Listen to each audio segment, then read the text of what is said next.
Bütün sərhəd keçid məntəqələrimizdə qonaqlar üçün maksimum şərait yaradılmalıdır. Çünki bəzi hallarda gələnləri incidirlər, yolda saxlayırlar, əsassız rüşvət tələb edirlər onlardan, pul tələb edirlər, dilənçilik eləyirlər. Xalqımızı, dövlətimizi o keçidlərdə duran adamlar biabır eləyirlər. Və sərhəd keçid məntəqələri elə olmalıdır ki, xaricdən gələn qonaq orada əziyyət çəkməməlidir. Ondan sonra yenə də eşidirəm ki, aeroportlarda xaricdən gələn qonaqlardan növbədən kənarda keçmək üçün pul tələb olunur.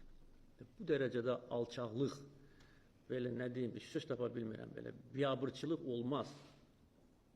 Və çox ciddi tədbirlər görülüb və bir də demək istəyirəm ki, əgər bu sahədə və hər hansı bir başqa sahədə bax, bu pozuntular olarsa və ümumiyyətcə rüşvətxorluqla bağlı, əgər bundan sonra bu özbaşınalıq davam edərsə, çox ciddi tədbirlər görüləcək.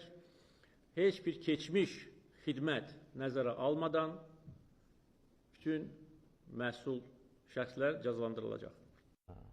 Dövlət sərhəd xidməti bu təklifi indi desəm, yəqin ki, mənim kimi indi Azərbaycan xalqı da güləcək. Mənə zəng edib deyir xidmətin rəisi ki, icazə verin bir sərhəd xidmətinin Şuşa zastavasını yaradaq. Demək ki, Şuşada sərhəd var. Deyirəm də mənə, Şuşada sərhəd var yoxsa yox? Deyir, yoxdur. Deyir, nə zastava yaradırsan? O boyda indi sərhədimiz indi bizim yaranıb. Ta şimaldan cənuba qədər. Kəlbəcərdən Cəbrayıla qədər. Ermənistanla sərhəd. Cəbrayıl rayonunda İranla sərhəd. Ged orada yarat da. Şurada nə işin var sənin?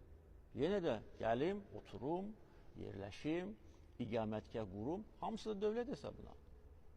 Hamısı da dövlət hesabına. Və belə, bilirsiniz, ziyanlı fikirlər bu adamların beyninə gəlir və onlar da bunu tələffüz edirlər.